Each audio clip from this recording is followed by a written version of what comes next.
नमस्कार, मैं हूं अमीश देवगन। प्रधानमंत्री नरेंद्र मोदी ने कोरोना वैक्सीन ली, पहली डोज ले ली है। बड़ी बात यह है कि तय नियम के मुताबिक अपनी उम्र के लोगों की बारी आने पर प्रधानमंत्री मोदी ने यह टीका लगवाया।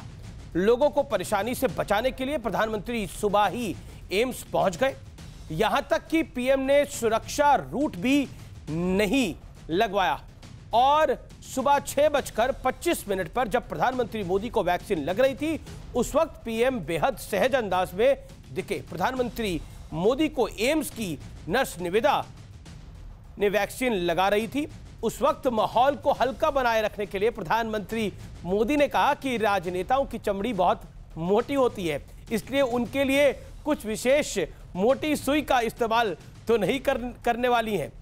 इस पर नर्स हंस पड़ी, लेकिन कांग्रेस को इसमें भी सियासत दिख गई। प्रधानमंत्री मोदी को पुडुचेरी की नर्स निवेदा ने वैक्सीन लगाई। वैक्सीन लगाते समय मौजूद दूसरी नर्स केरल की थी और वैक्सीन लगवाते हुए प्रधानमंत्री मोदी के गले में असम का गमछा था। इन सबको मिलाकर कांग्रेस ने सियासी खिचड़ी पका दी। कांग्रेस ने पुडुचेरी, केरल और असम के चुनाव को लेकर इसे जोड़ दिया। कांग्रेस कह रही है कि वैक्सीनेशन में भी चुनाव हावी है। यहां तक कहा गया कि प्रधानमंत्री मोदी अगला टीका पश्चिम बंगाल की नर्स से लगवाएंगे और अब एसी तो 2 कदम और आगे निकल गए। वो कह रहे हैं कि प्रधानमंत्री ने कोवैक्सीन का इंजेक्शन लिया है। कहीं इसका मतलब ये तो नहीं कि कोविशील्ड जो है वो कम असरदार है। आखिर ये किस तरह की सियासत है, आज इसी पर होगी देश की सबसे बड़ी बहस। सियासत की फुल डोज।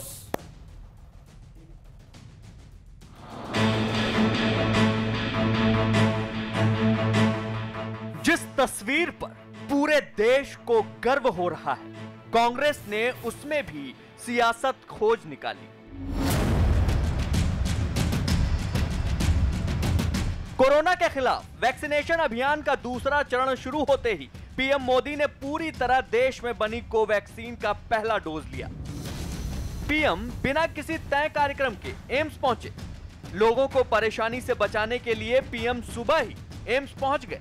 यहां तक कि पीएम ने सुरक्षा रूट भी नहीं लगवाया। सुबह 6:25 पर पीएम मोदी ने टीका लगवाया, लेकिन कांग्रेस ने सियासत शुरू कर दी। पुडुचेरी की नर्स निवेदा ने वैक्सीन लगाई। वैक्सीन लगाते समय वहां मौजूद दूसरी नर्स केरल की थी। टीका लगवाते हुए पीएम ने गले में असम का गमछा डाला था। कांग्रेस ने ये सब कुछ जोड़कर सियासी खिचड़ी पका दी। उन्होंने गमछा पहने हैं और केरल और तमिलनाडु की नर्स को भी मदद ले रहे हैं। संयोग से ऐसा लगता है कि 3 राज्यों में चुनाव है और ये चुनाव में लगता है कि वैक्सीनेशन में भी चुनाव हावी है। ये वैक्सीन थी या इलेक्शन कैंपेन था? एक नर्स केरला की, एक नर्स पुडुचेरी की, गमछा आसाम का, और 28 दिन के बाद जब प्रधानमंत्री दूसरी वैक्सीन लगवाएंगे तो वो तमिलनाडु और बंगाल की नर्सेज से होंगी। इस तरीके की राजनीति तकलीफ दे भी है और हंसी भी आती है।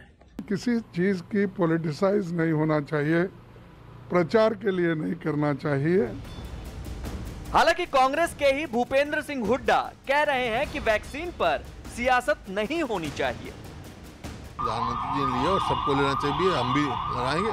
वैक्सीन पे कोई राजनीति नहीं है, पूरी दुनिया लगा रही है। यही कांग्रेस बार बार कहती थी कि पीएम मोदी खुद टीका लगवाएं ताकि इस पर देश का भरोसा मजबूत हो, लेकिन असदुद्दीन ओवैसी तो 2 कदम आगे निकल गए। जरा सुनिए वो किस तरह टीके पर सवाल खड़ा करने की कोशिश कर रहे हैं। एस्ट्राजेनेका का जो कोविशील्ड वैक्सीन है, जर्मन सरकार ये कह रही है कि 18 और 64 इयर्स के लिए अच्छा है, उसके ऊपर के लोगों के लिए इफेक्टिव नहीं है। वजीर आजम ने कोवैक्सीन लिया है। हर समय ये इस बात का मुतालबा करते हैं कि ज़रा इसका ये जो कन्फ्यूजन है, इस पर थोड़ा इस कन्फ्यूजन को दूर कर दें। सरकार बार बार कह चुकी है कि देश में बनी दोनों वैक्सीन पूरी तरह सुरक्षित और कारगर है। ऐसे में तरह तरह के सवाल उठाकर क्या फिर से भ्रम फैलाने की कोशिश हो रही है? आज इसी पर होगी देश की सबसे बड़ी बहस। सियासत का फुल डोज। और अब विश्लेषण का वक्त है। आज प्रधानमंत्री मोदी के सहज अंदाज का विश्लेषण सुनिए। प्रधानमंत्री नरेंद्र मोदी बिना किसी तय कार्यक्रम के एम्स पहुंचे, बिना काफिले के एम्स पहुंचे, बिना सुरक्षा रूट लगवाए एम्स पहुंचे। आम लोगों की तरह प्रधानमंत्री एम्स पे पहुंचे। दूसरी तस्वीर, ये पहली तस्वीर है और आप देख सकते हैं इस तस्वीर में भी एक ऑटो जा रहा है। नॉर्मल रोड चल रही है, कभी भी प्रधानमंत्री जाते हैं तो रूट लगता है, कोई भी वीआईपी जाता है तो। दूसरी तस्वीर सुबह 6:25 की है, जब प्रधानमंत्री मोदी ने टीका लगवाया। लोगों को परेशानी से बचाने के लिए प्रधानमंत्री नरेंद्र मोदी सुबह 7 बजे से पहले ही एम्स पहुंच गए थे। तीसरी तस्वीर, बातचीत करके माहौल को हल्का किया। नर्सों के साथ बात करते हुए पीएम मोदी ने तमाम राजनेताओं पर चुटकी ली और कहा कि राजनेताओं की चमड़ी मोटी होती है तो कोई क्या मोटी सुई लेकर आएंगी आप। तो इस लिहाज से प्रधानमंत्री बोले। अब मैं बढ़ता हूं आगे और मेरे साथ आज कौन कौन मेहमान जुड़ रहे हैं मैं उनको इंट्रोड्यूस करा देता हूं। मेरे साथ आज की इस चर्चा में भारतीय जनता पार्टी के सांसद डॉक्टर सुधांशु त्रिवेदी है, मेरे साथ जितेंद्र तिवारी जुड़ रहे हैं जो कि प्रवक्ता हैं टीएमसी के। मेरे साथ आज की इस चर्चा में अनुराग भदौरिया है, समाजवादी पार्टी की प्रवक्ता। सुप्रिया श्रीनेत है, कांग्रेस पार्टी की प्रवक्ता, आपका भी अभिनंदन है। मेरे साथ आज की इस चर्चा में प्रोफेसर संगीत रागी हैं, आरएसएस के थिंकर हैं और साथ ही साथ राजनीतिक विशेषज्ञ भी हैं। आप तमाम लोगों का स्वागत है इस चर्चा में। सुप्रिया श्रीनेत, आज की चर्चा की शुरुआत आपसे करता हूं। सुप्रिया, क्या आपको लगता है कि अगर प्रधानमंत्री डोज भी ले रहे हैं वैक्सीन की तो सियासत जरूरी है? जो अधीर रंजन चौधरी का बयान था उस पर आप क्या कहेंगी, जो नेता विपक्ष है लोकसभा में? नहीं, मैं उससे पहले उस पर टिप्पणी करूं। मैं खुश हूं कि मोदी जी ने नेहरू जी के बनाए हुए एम्स इंस्टीट्यूट में जाकर टीकाकरण कराया जी। और वो बार बार पूछते हैं ना 70 साल में कांग्रेस ने क्या किया। 70 साल में कांग्रेस ने ये किया कि 40 करोड़ गर्भवती महिलाओं को और बच्चों को हर साल वैक्सीनेशन लगता है और ये जन सेवा के माध्यम से लगता है, प्रचार प्रसार और इवेंट नहीं बनता है इसका। इस पर राजनीतिक टिप्पणी करने का कोई मतलब नहीं है। यह अलग बात है कि उन्होंने असम का गमछा ओढ़ा था और वो नर्स पुद्दुचेरी या केरला की थी। ये सारी बातें पीएम के कार्यालय से, उनकी प्रचार प्रसार टीम से ही मीडिया में फैलाई गई और वहीं से ये बातें निकली। जो ट्वीट्स हुए, जो फेसबुक पे पोस्ट आए, वो उनके कार्यालय की ब्रीफिंग हुई थी। आपने कहा कि बिना तैयारी के तो नहीं गए थे वो, क्योंकि 6 कैमरा एंगल्स लगे थे उनकी एंट्री पर, एग्जिट पर, कार का काफिला लेते हुए, तो 6 कैमरा तो तैयारी के साथ ही लगे थे। इसमें भी मुझे कुछ में क्या बात करनी है? मुझे लगता है मुद्दों पर बात होनी चाहिए। तैयारी से मतलब बिना रूट लगवाए, आप तो रूट समझती होंगी रूट क्या होता है, तो बिना रूट लगवाए यानी कुल मिलाकर एक जो सुरक्षा घेरा होता है उस सुरक्षा घेरा के बिना पहुंचे उनकी अकेली गाड़ी थी। हाँ, वही आपने कहा ना कि जैसे बिना तैयारी के, तो मुझे लगा आप शायद ये कहना चाह रहे हो कि कैमरे को पता ही था। वो तो 6 कैमरे लगे तो आप कहती थी कि कैमरे से फोटो भी नहीं आती, फिर आप भी लोग प्रूफ मांग लेते कि लगवा के आए कि वैक्सीन नहीं लगवा के आए। नहीं, मुझे उससे कोई आपत्ति नहीं। उसमें वहां पे उन्होंने क्या बातें करी, मजाक का माहौल था। ये ब्रीफिंग भी तो पीएमओ से ही हुई ना, मैं भी तो पत्रकार रह चुकी हूँ। खैर, मेरा मानना अपना है कि ये बड़े मुद्दों पे बात होनी चाहिए। आज ये बात होनी चाहिए कि वैक्सीन का विकास इस देश में हो रहा है, देशव्यापी टीकाकरण जो होने की बात है। तो क्योंकि मोदी जी ने कहा था कि एक बार वैक्सीन हो जाए सबको लगेगा, फिर वीके पॉल ने कहा कि 30% पॉपुलेशन को ही लगेगा, हर्षवर्धन जी जो स्वास्थ्य मंत्री हैं उन्होंने कहा था सबको फ्री में लगेगा, फिर बात से मुकर गए। तो मुझे लगता है आज ज्यादा बड़ी बात यह है कि किसको किसको इस देश में वैक्सीनेशन लगेगा। सिर्फ 700 ही सरकारी अस्पताल है जहां पर ये वैक्सीनेशन लगेगा, वो सूची आपने देखी होगी। 700 अस्पतालों से कितने 135 करोड़ के लोगों में लगेगा? पहली बात तो ये सब लोग जानना चाहते हैं। दूसरी बात जानना चाहते हैं, एस्ट्राजेनेका की ये जो मेडिसिन बन रही है, ये बेल्जियम के मंत्री ने कहा है 158 रुपए में उन्हें पड़ रही है। और क्योंकि आप तो अर्थशास्त्र जगत से आते हैं, एस्ट्राजेनेका के सीईओ ने कह दिया ये नो प्रॉफिट नो लॉस पे बन रही है जो सीरम इंस्टीट्यूट बना रहा है। तो हमारे यहाँ ये 250 पर क्यों लगाई जा रही है प्राइवेट अस्पतालों में? हिंदुस्तान में जो 82 करोड़ लोग अगर 2 रुपए का चावल लेने को मजबूर हो गए, क्या वो 500 रुपए में 2 डोज लगवा पाएंगे? ये सवाल भी पूछना जरूरी है। और एक सवाल मैं जरूर ये पूछना चाहूंगी, जो 250 रुपए की बात है, कि अगर 50 करोड़ लोग भी लगाते हैं और 50 रुपए अतिरिक्त हुए तो 2500 करोड़ तो लग गए, 2500 करोड़ तो एक डोज में लग गए। फिर ठीक है सुप्रिया जी, और 2 डोज में। तो ये बड़े इंपॉर्टेंट सवाल है अमीश जी। ठीक है सुप्रिया, इन सवालों पर बहस होनी चाहिए। ठीक है, आप बिल्कुल इन सवालों पर भी बात होगी। आपने ये बात करी है, डॉक्टर सुधांशु त्रिवेदी इसका जवाब देंगे, लेकिन मेरे को 15 सेकंड में ये भी बता दीजिए, आपने बोला देखिए ये सब चीजें तो पीएमओ का नाम आपने कम से कम 4-5 बार अपनी चर्चा में लिया, वहां पे कैमरा मौजूद थे तो सब कुछ रिकॉर्ड भी हो रहा था, वो चर्चा रिकॉर्ड भी हो रही थी। मैं आपसे ये जानना चाह रहा हूं मैडम, जो कि महत्वपूर्ण है इस समय, आप कह रही हैं कि हम तो कोई सियासत नहीं कर रहे, लेकिन अधीर रंजन चौधरी अभी आप ही की पार्टी में है ना, तो उन्होंने तो वही बोला ना, उन्होंने बयान दिया की नर्स थी और पुदुचेरी की नर्स थी, ये तो किसने बताया? चुनाव प्रचार है, उन्होंने बोला ये तो चुनाव प्रचार लग रहा था, उन्होंने बोला ये तो चुनाव प्रचार लग रहा था, हो सकता है, और हो सकता है अगली मैनेजमेंट तो हर चीज में नहीं हो सकता ना अमीश जी। हर चीज में जब इवेंट मैनेजमेंट होता है तो राजनीति दिखती है। कौन से 3 राज्य चुनावों में जा रहे हैं अभी? केरला, पुदुचेरी और असम। ठीक है, ये इवेंट मैनेजमेंट है। ओके डॉक्टर त्रिवेदी, ये इवेंट मैनेजमेंट है, आप लोग इवेंट मैनेजमेंट का सहारा लेते हैं और कैमरा लगवाते हैं। देखिए, सारे दर्शक देख रहे होंगे कि पिछले कितने महीनों से किस मुद्दे पे बात हो रही है। कोरोना पे नियंत्रण हो सकता है कि नहीं, क्या थाली बजाने से कुछ हो जाने वाला था, कि भारत ने वैक्सीन बना ली, इस वैक्सीन का 3rd ट्रायल हुआ है कि नहीं, ये क्यों नहीं सही मायने में स्पष्ट रूप से किया जा रहा है। चलिए, जब सरकार ने उसको अप्रूव कर दिया तो खुद जो है वो पार्टी के मंत्री क्यों नहीं लगवा रहे हैं, सरकार के मंत्री की जनता में विश्वास आए। अब जब प्रधानमंत्री ने लगा लिया तो भारत के वैज्ञानिकों की सफलता नहीं दिख रही है, किसी को गमछा दिख रहा है, किसी को नर्स का क्षेत्र दिख रहा है। इसे ही कहते हैं, एक रामचरितमानस में चौपाई है, सठ संग विनय कुटिल संग प्रीति, सहज कृपण संग सुंदर नीति, ममता रत सम ज्ञान कहानी, अति लोभी सम विरत कहानी। इसका अर्थ होता है कि जिन लोगों की प्रवृत्ति ही दूषित हो, उनको विनयता शालीनता से कुछ समझ में नहीं आता है। जैसे जो व्यक्ति आवेश में भरा हो उसको ज्ञान नहीं समझ में आता है, लोभी व्यक्ति को किसी भी प्रकार का ज्ञान नहीं समझ में आता है, उसकी आंखों पर एक पट्टी रहती है। तो कोई भी चीज निकल के आएगी तो उसमें कोई ना कोई दोष देखना इनकी नैसर्गिक प्रवृत्ति। मैं एक बात कहना चाहता हूं, देखिए सुप्रिया श्रीनेश जी स्वयं पत्रकार रही हैं और पढ़ी लिखी समझदार हैं। आपको पता है कि भारत में सबसे ज्यादा नर्सेस कहां से आती हैं? स्किल्ड नर्सेस केरला से आती हैं। अगर आप नेचुरल वे में एक रैंडम सैंपल लें तो 50% चांस इस बात का है कि अगर आप हाईली स्किल्ड नर्स लेंगे तो वो केरल की होंगी। और जब प्रधानमंत्री को लगाना होगा टीका तो बहुत ही स्किल्ड और प्रशिक्षित नर्स के माध्यम से ही होगा ना, अनुभवी नर्स के माध्यम से। अब उसमें उनको केरल नजर आ रहा है।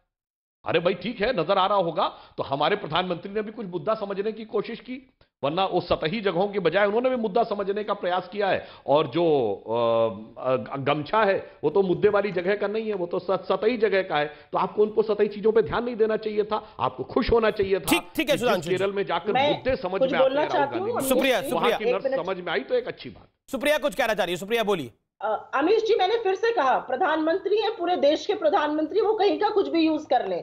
मैंने जो मुद्दों की बात उठाई उस पर एक भी जवाब नहीं आया कि कितने लोगों को लगेगा, मुफ्त क्यों नहीं लग रहा है, 700 ही सरकारी अस्पताल है, कीमत पर से ज्यादा पर क्यों लग रहा है, वो पैसा किसकी जेब में जा रहा है, क्यों ओवरचार्ज किया जा रहा है भारतीयों को। ये सवालों का जवाब भी देना जरूरी है, जितना संकेतात्मक बात आज प्रधानमंत्री ने कही उतनी जरूरी है। सुधांशु जवाब, सुधांशु इस बात का जवाब, सुधांशु जवाब 30 सेकंड में जवाब।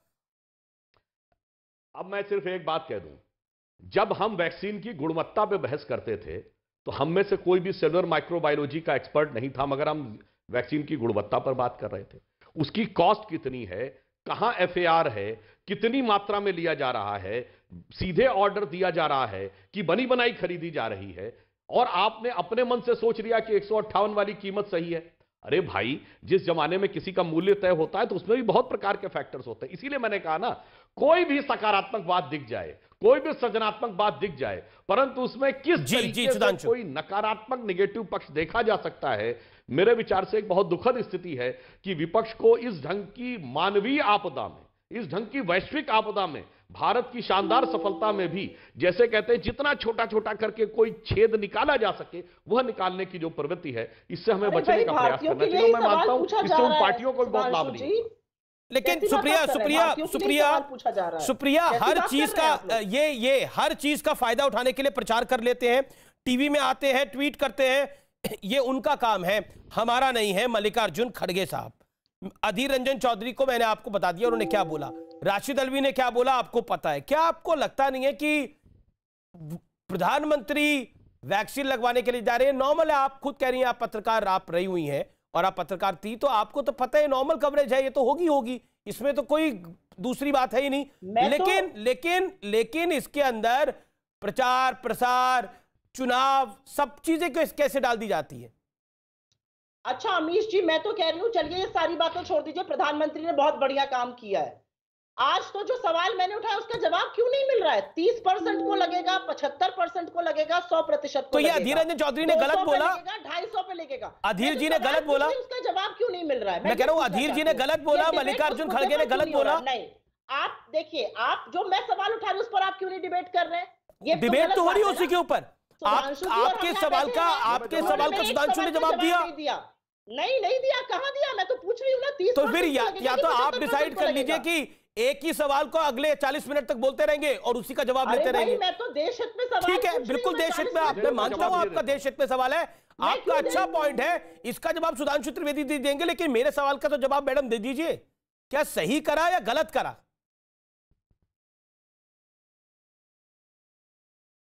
लगता है सुप्रिया जी से संपर्क टूट गया, दोबारा हम संपर्क साधने की कोशिश करेंगे। सुधांशु जी जवाब 40 सेकंड में जवाब देना। मैं एक लाइन में बता देता हूं जी। हाँ, किसको लगेगा, कितने लोगों को किस चरण में लगेगा, यह केंद्रीय स्वास्थ्य मंत्रालय राज्यों के स्वास्थ्य मंत्रालयों के साथ तय करेगा। और वैक्सीन की उपलब्धता जो उम्मीद है कि जून जुलाई तक 35-40 करोड़ हो जाएगी, उसकी किस प्रकार से प्रगति हो रही उसके आधार के ऊपर तय करते रहेंगे। कीमत को लेकर सवाल पूछा गया है, गवर्नमेंट देखेंगी जैसा एग्जीक्यूशन और वैसा ही। तो अभी से आपका कह देना कि 30 को लगेगा, सरकार प्रयास करेगी अधिक से अधिक लोगों को कम से कम मूल्य पे और गरीबों को यथासंभव मुफ्त में लग सके, यह सरकार का प्रयास रहेगा। ठीक है, अब मैं रुक करता हूं, मेरे साथ प्रोफेसर रागी भी हैं, मिस्टर सुप्रिया श्रीनेत भी हैं और जितेंद्र तिवारी भी हैं। तिवारी जी, आपको भी लगता है प्रधानमंत्री नरेंद्र मोदी ने वैक्सीन लगवा के राजनीति करी है? जितेंद्र तिवारी, प्रधानमंत्री जी ने या दूसरा कोई भी व्यक्ति हो, हमारे देश के लोगों को दिखाने के लिए यदि कोई स्वांग रचता है तो मैं भी 4 पंक्तियां कहना चाहूं कि कहा किसी ने कि जही मोहन काज संवार कियो, तही देख के मोह में आई गई, चितवन न चला सकी उन पे, उन्हीं के चितवन से अघाई गई, ठगन को चली ठगाई गई। हमारे देश के लोगों को कोई चेहरा बदलकर यदि ठगने का प्रयास करेगा तो वो खुद ठगा जाएगा। मैं ये नहीं कहता कि प्रधानमंत्री जी ने किसी को ठगने का प्रयास किया, लेकिन प्रधानमंत्री जी ने जब आज वैक्सीन लिया तो सारे देश के साथ बंगाल के लोग ये जानना चाहते हैं कि राज्य के मुख्यमंत्री ने उन्हें जो पत्र लिखा था कि हम बंगाल के लोगों को मुफ्त में वैक्सीन देना चाहते हैं, आप हमें बताएं कि वो वैक्सीन हम कहां से ले, कैसे ले। इसका कोई जवाब आज तक नहीं आया। आचार संहिता लग चुकी है और चुनाव के पहले बहुत से लोगों को चुनावी बैतरणी में बिना वैक्सीन के जाना पड़ेगा। इसका जवाब यदि भारतीय जनता पार्टी के लोग दें तो हम बहुत उपकृत होंगे। ठीक है प्रोफेसर आगी, ममता की चिट्ठी का जवाब नहीं है लेकिन बाकी सब कुछ है। देखिए, मुझे तो हैरानी हो रही है कि कहीं ममता जी से कोई ये भी तो परेशानी होनी चाहिए थी कि ये तो केंद्र सरकार ने इस प्रकार का टीकाकरण का अभियान शुरू कराया है, जब किसान सम्मान निधि उनको नहीं चाहिए, भारत सरकार के द्वारा जो हेल्थ योजना है उसको उनको नहीं चाहिए, तो इसके बारे में एकाएक इतना वो क्यों परेशान है? थोड़ी दिन में सरकार बदल जाएगी, भारत सरकार जो करना होगा वो जरूर बंगाल की जनता के साथ करेगी। बहरहाल आते हैं मूल प्रश्न पे। देखिए, दिसंबर का महीना था जब राहुल गांधी प्रधानमंत्री जी से सवाल पूछ रहे थे। पहले तो जो इस देश में भ्रम फैलाया गया कि इस टीकाकरण कब मोदी जी लाएंगे, कब मोदी जी लाएंगे, वैक्सीन कब आएगा। एक राहुल जी ने एक ये भी ट्वीट किया कि 23 लाख लोगों को ऑलरेडी टीकाकरण हो चुका है, भारत में कब आएगा। जब भारत के अंदर जो है वो अगस्त महीने में टीकाकरण के बारे में प्रधानमंत्री जी ने एक बैठक की थी, उस समय सवाल ये प्रश्न किया गया कि देखिए, लाल किले के प्राचीर से चूंकि प्रधानमंत्री को संबोधन करना है तो इसलिए किसी भी तरीके ये न के न प्रकार है ना प्रधानमंत्री जी वैज्ञानिकों पर दबाव डाल रहे हैं। अरे सुनिए तो भाई सर, हमने डिस्टर्ब नहीं किया था, आप धैर्य से सुनिए। तब प्रधानमंत्री जी पर ये आक्षेप लगाना शुरू कर दिया उन्होंने, तब आक्षेप लगाना शुरू कर दिया कि वो जानबूझ करके 15 अगस्त को अपने संबोधन में इसको इनकैश करने के लिए वैज्ञानिकों पर दबाव डाल रहे हैं। प्रधानमंत्री जी ने वैज्ञानिकों को मौका दिया, वैज्ञानिक ने कहा कि नहीं, हम पर कोई दबाव नहीं है। फिर नवंबर के महीने से राहुल गांधी जी का रोज एक पर एक ट्वीट। अरे भाई, आप क्या करना चाहते हैं? और अब आ गया है, बीच में यह भी आया कि भाई विदेशी लोगों ने भारत के टीका के बारे में ये टिप्पणियां की हैं, ये निगेटिव टिप्पणियां की हैं, भारत सरकार को इस पर क्लैरिफाई करना चाहिए। उनको पता होना चाहिए कि जो भारत का फार्मास्यूटिकल इंडस्ट्री है वो पूरे देश के जीडीपी का 1.7% है। उनको पता होना चाहिए कि दुनिया में फार्मास्यूटिकल इंडस्ट्री में भारत का तीसरा स्थान है in terms of the volume. यदि विदेशी कंपनियां भारत के फार्मास्यूटिकल इंडस्ट्री से चिढ़ नहीं रहेंगी तो उनके बारे में चिढ़ेंगी तो निश्चित तौर पर वो ऐसी बातें करेंगी। आज WHO भारत की प्रशंसा कर रहा है। भारत वैक्सीन डिप्लोमेसी में कितने दुनिया के लोगों को वैक्सीन प्रदान कर रहा है, पूरी दुनिया इसकी प्रशंसा कर रहा है। लेकिन दिक्कत ये होती है कि अब क्या कहें, कायदे से तो राहुल जी अब युवा नेता नहीं रह गए, अब वो अधेड़ हो गए, उनको भी वैक्सीन लगवा लेना चाहिए। वो 50 वर्ष से ऊपर के हो गए हैं, 50 वर्ष से ऊपर के हो गए हैं। अब तो प्रधानमंत्री ने लगा लिया है तो कायदे से अब जाकर सबों को लगा लेना चाहिए। समाजवादी पार्टी के मेरे मित्र हैं, वो कहते थे कि ये भारतीय जनता पार्टी का वैक्सीन है। क्या ठीक है, अनुराग को रुख कर लेते हैं। राहुल गांधी के टीके पर भी आपने सवाल आपने बोला, सुप्रिया श्रीनेत तो उसका जवाब देंगी। सुप्रिया, मैं आपको मौका दूंगा, लेकिन अनुराग भदौरिया को आने दीजिए, अभी तक आए नहीं। अनुराग जी, आपको तो ये नरेंद्र मोदी वैक्सीन दिखती थी, बीजेपी वैक्सीन दिखती थी, लेकिन अब लगवाने के मूड में है या अभी भी आपको ये वैक्सीन नहीं लगवानी? देखिए, एक बात तो तय है कि भारतीय जनता पार्टी की सरकार और भारतीय जनता पार्टी जो भी काम करती है देश के अंदर में, देश की जनता को उन पे विश्वास क्यों नहीं होता, और विश्वास दिलाने के लिए इतनी मेहनत करनी पड़ती भारतीय जनता पार्टी को, मार्केटिंग इवेंट करना पड़ता है, तब जाके शायद लोग विश्वास करें। मैं तो साफ बोल रहा हूं अमीश जी कि जब तक इस देश के अंदर में कमजोर वर्ग, गरीब जनता जिसके पास पैसा नहीं होता, किसान, कमजोर किसान, गरीब किसान, जॉबलेस जिनके पास नौकरी नहीं है, उनको वैक्सीन नहीं लग जाएगा, तब तक मैं व्यक्तिगत रूप से वैक्सीन नहीं लगाऊंगा। मैं चाहता हूं सरकार देश की जो गरीब जनता है उसको पहले वैक्सीन मुफ्त में लगाए, जो बेरोजगार है यहां पे मुफ्त में लगाए, जो यहां पे गरीब किसान है मुफ्त में लगाए, जो यहां पे रोज दिहाड़ी पे काम करते हैं, जो यहां का देश में जो गरीबी रेखा के नीचे आता है, उनको जब आप मुफ्त में वैक्सीन लगाओगे कह रहे कि तो मैं अपने ऊपर वैक्सीन लगाऊंगा, क्योंकि मेरे लिए पहले देश की गरीब जनता पहले तो हेल्थ वर्कर्स को ही लगाए। आप 50 साल की उम्र के से बड़े लोगों को लग रहा है, और आप कह रहे हैं कि देश की जनता विश्वास नहीं करती। देश की जनता अगर विश्वास नहीं करती, आपके प्रदेश की जनता अगर विश्वास नहीं करती, तो इस बार आपके सपा बसपा के अलायंस, सपा बसपा आरएलडी के अलायंस के बावजूद नरेंद्र मोदी की 65 सीटें कैसे आ गई? अगर विश्वास नहीं करती तो दूसरी बारी सरकार कैसे बन गई? आप कह रहे विश्वास नहीं करती पब्लिक। नहीं, ये क्या मतलब? ठीक है, ये दिव्य ज्ञान आपको कब हुआ कि देश की जनता विश्वास नहीं करती? को आप अपनी जो मीठी बातें उसमें भारतीय जनता पार्टी लपेट सकती है, लेकिन मैं पूछना चाहता हूं कितने हेल्थ वर्कर हैं जिनको लगी? इन्होंने 30 करोड़ लोगों को लगाने की बात की थी कि हम 30 करोड़ लोगों को लगा देंगे, अभी 1 करोड़ 30 अच्छा, आप लगवाएंगे नहीं लगवाएंगे? अनुराग भाई, मैं आपके लिए चिंतित हूं, मैं पूछना चाहता हूं, मैं आपके लिए चिंतित हूं, आप वैक्सीन लगवाएंगे नहीं लगवाएंगे मौका आने पर? क्योंकि आप लोग तो डिक्लेयर कर चुके हैं ये बीजेपी की वैक्सीन है, इसे हम नहीं लगवाने वाले। गरीब जनता को लग जाएगा, मैं लगा लूंगा। तो मतलब गरीब जनता, गरीब किसान, कमजोर मजदूर और जिनको लग जाएगी जिस दिन, जो जॉबलेस हैं, मैं लगा लूंगा, पहले उनको तो लगे। ठीक है, ओके। सुधांशु त्रिवेदी और हम लगा लें। सुधांशु त्रिवेदी, ठीक है। अब आपने अनुराग जी आपने अपनी बात को रखा, मेरा निवेदन स्वीकार कीजिए प्लीज। अनुराग जी प्लीज, सुधांशु बोलिए।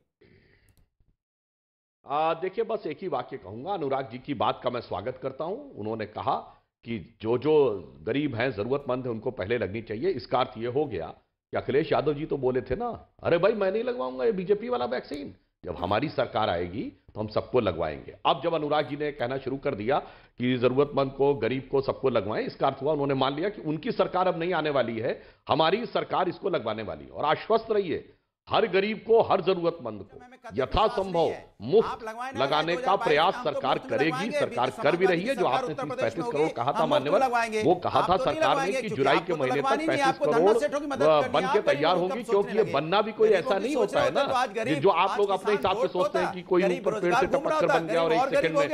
तो उसकी बनने की प्रक्रिया, उसके ट्रांसपोर्टेशन की प्रक्रिया, उन सबके तहत ये टारगेट रखा गया था। परंतु आपने यह स्वीकार किया कि हमें ही लगाना होगा। इसका मतलब आपने अखिलेश यादव जी के उस बयान को से अपने को पीछे कर लिया। यह आपकी बात स्वागत योग्य। आप गरीब जनता को फ्री में कब लगवाएंगे बताइए? गरीब जनता को फ्री में कब लगवाएंगे बताइए? गरीब जनता, किसान, पहले चरण में हेल्थ वर्कर्स को और सिक्योरिटी पर्सन को लगे, ठीक है। दूसरे में 60 से ऊपर वालों को लग रहा है। बड़ी खबर आ रही है, 1 सेकंड, बड़ी खबर आ रही है। आनंद शर्मा ने ट्वीट करा है। बड़ी खबर आ रही है, इस समय की बड़ी खबर है, ब्रेकिंग न्यूज है इस समय की। बड़ी खबर यह कि आनंद शर्मा, जो कि कांग्रेस पार्टी के वरिष्ठ नेता हैं, पूर्व मंत्री हैं, आनंद शर्मा का यह बड़ा बयान आया है। अभी कुछ देर पहले उन्होंने ट्वीट किया है। आईएसएफ से गठबंधन पर बोले हैं आनंद शर्मा, गठबंधन करना गलत है, यह बोला है आनंद शर्मा ने। धर्मनिरपेक्षता के खिलाफ है यह गठबंधन, कार्य समिति में बात होती तो अच्छा होता, यह भी उन्होंने लिखा है। आनंद शर्मा का यह बड़ा बयान आया है।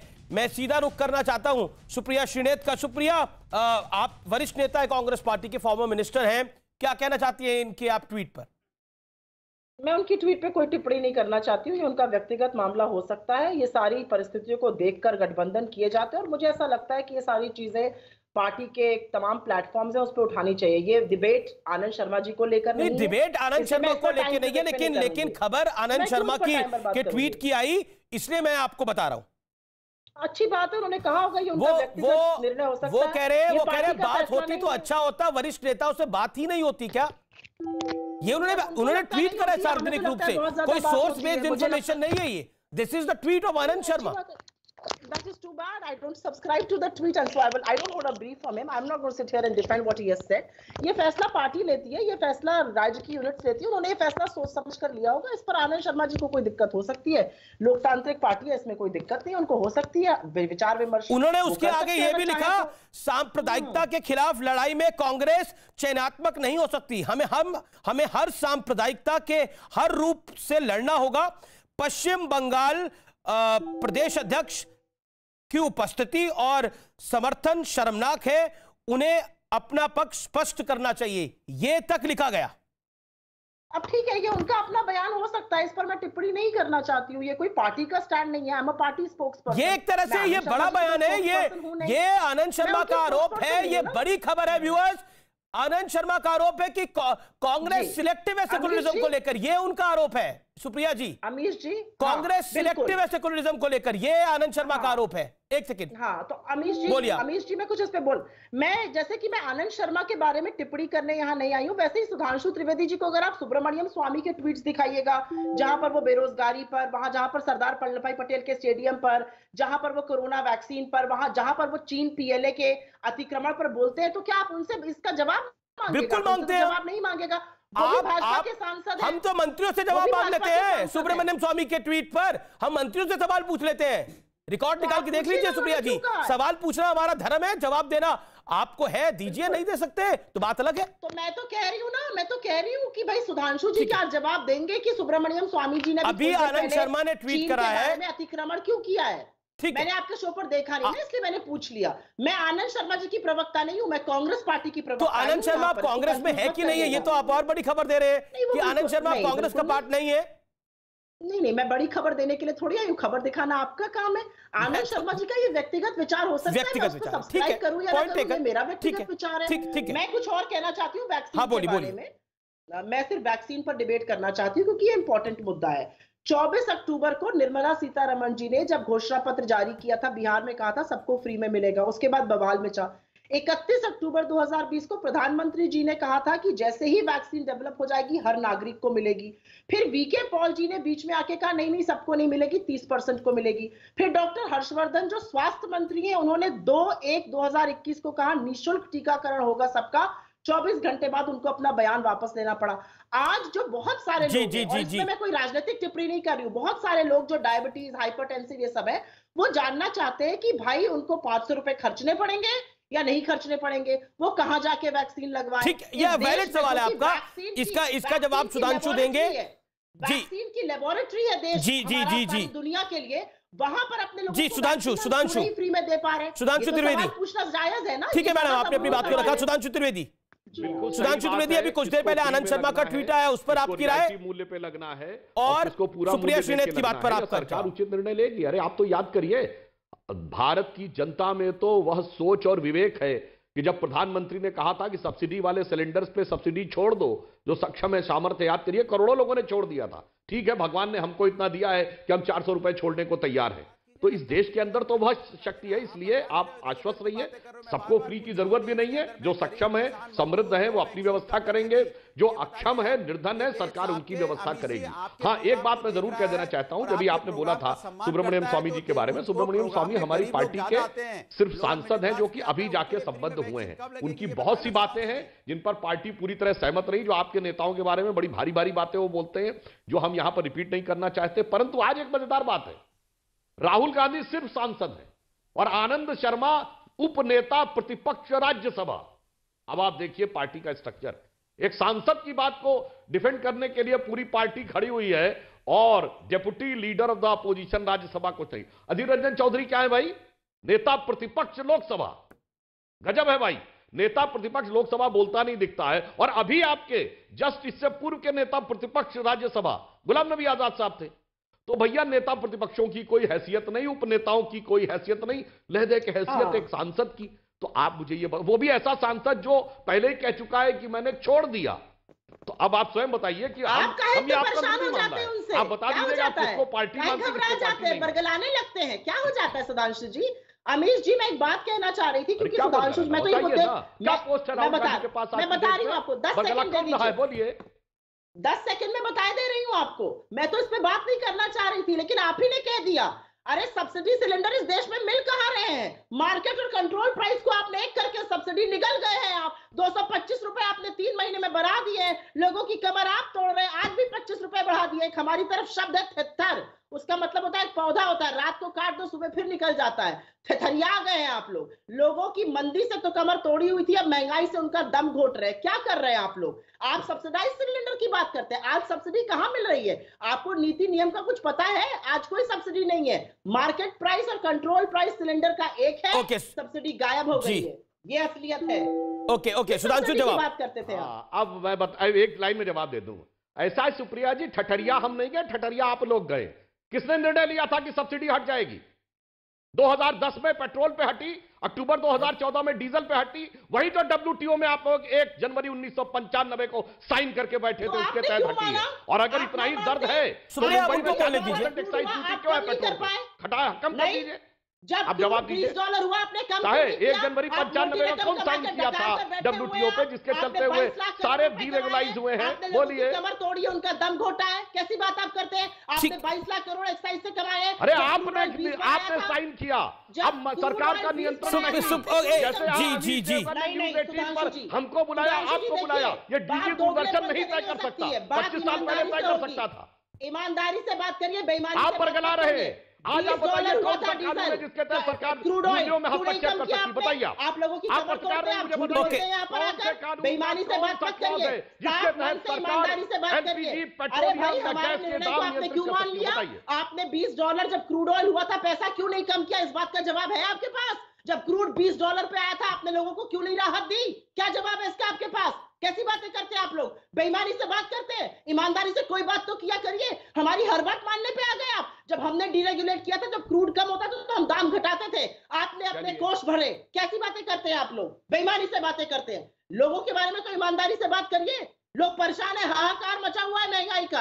आपको लग रहा है सब कुछ ठीक चल रहा है, सब चंगा सी, तो लगाए रहिए आंखों पर।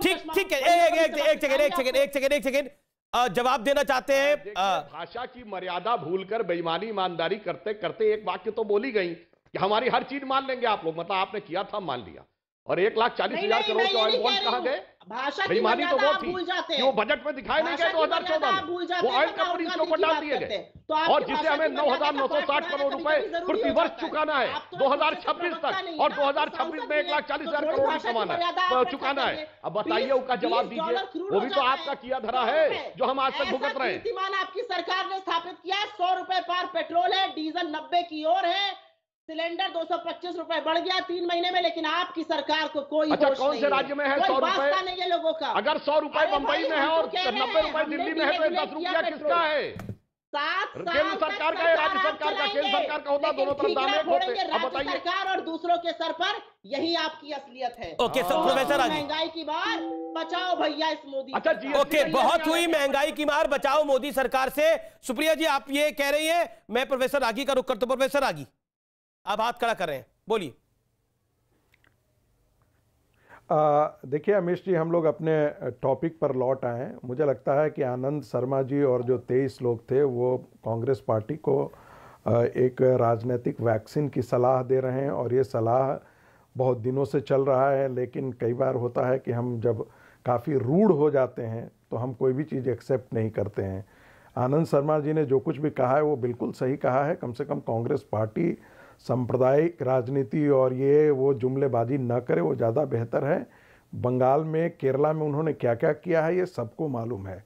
रही बात इस वैक्सीन की, तो इस वैक्सीन पर सवाल कांग्रेस पार्टी ने कभी भी अप्रिशिएट नहीं किया। आप एक देखते होंगे कि एक व्यक्ति जो होता है वो कई बार निगेटिव माइंडसेट में जब आ जाता है तो वो प्रतिदिन गलत ही गलत बात करता है। आप पिछले 2019 के बाद से आप देख लीजिए, जी जी जी, एक भी ऐसा राहुल गांधी का ट्वीट हो, कोविड पीरियड का अंदर देख लीजिए, हमेशा उन्होंने भारत के वैज्ञानिकों को डिस्करेज करने की बात की, हमेशा भारत की जो पोटेंशियल है, ताकत है, बौद्धिक संपदा है, उसको डिस्करेज करने की बात की।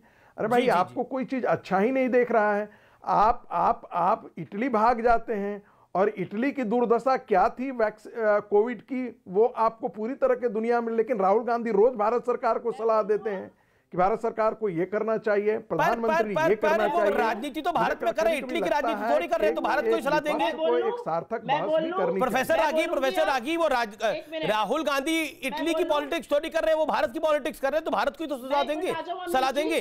अमीश जी, मैं आना चाहती हूँ। अमीश जी, देखिए कोविड के होता क्या है कि जब भी क्राइसिस इस देश में होता है, राहुल गांधी विदेश भाग जाते हैं।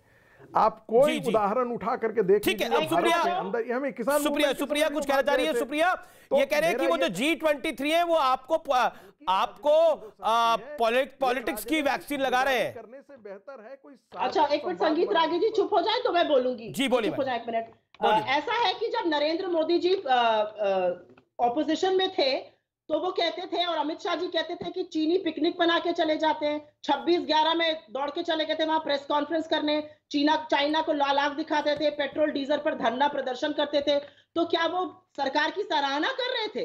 अरे ऑपोजिशन में हम रहेंगे, हम आपसे सवाल पूछेंगे, आपके अंदर अगर कोई नीति, नियम और कानून की मर्यादा और ईमानदारी रह गई हो तो उसका ईमानदारी से जवाब दीजिए। आप ऑपोजिशन के इस हक को भी कि हम सवाल कैसे पूछे, इस पर भी सवाल उठाइएगा। मोदी जी के लोग तो डेप्सांग में कौन से शस्त्र यूज हो रहे हैं ये जाकर पूछते थे तत्कालीन राष्ट्रपति प्रणब मुखर्जी जी से। पिकनिक मनाने को अमित शाह जी कहते थे। आप भारतीय सेना का कितना मनोबल तोड़ते थे उस पर मैं बताने पे आ जाऊं।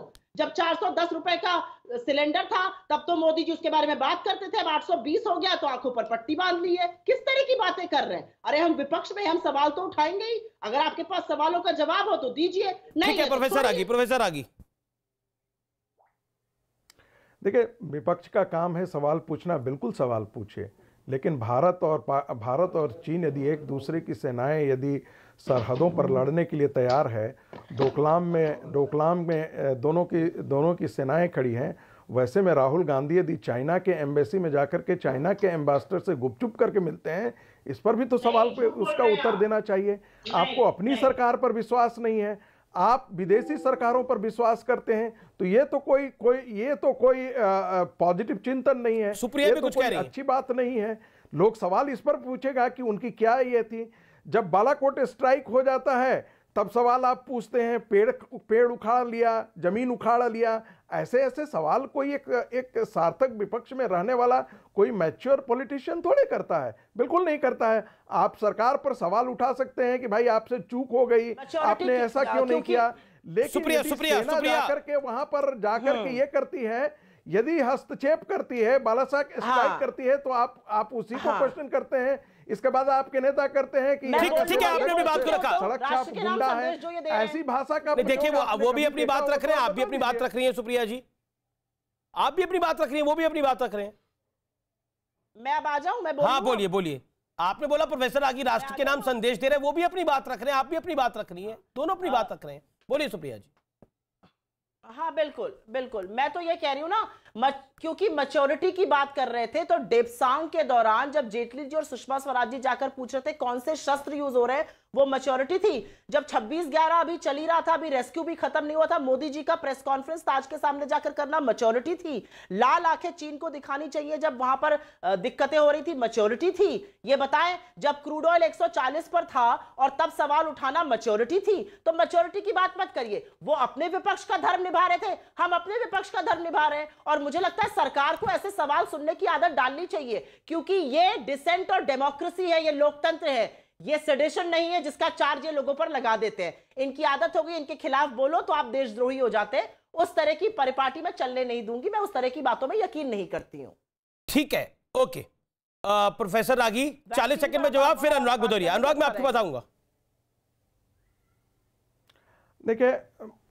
देखिए चीन को लाल आंखें दिखानी चाहिए या पीली आंखें दिखानी चाहिए, वो तो पूरे देश को आज के दिन में पता है कि चीन को भारत ने क्या दिखाया है, ये पूरा जग जाहिर है। हमने कांग्रेस के ज़माने में ये ज़रूर देखा है कि कैसे कैसे हमारी ज़मीन चीन को चली गई, पाकिस्तान की चली जाएगी। हम इतिहास के उस परिदृश्य में नहीं जाना चाहते हैं।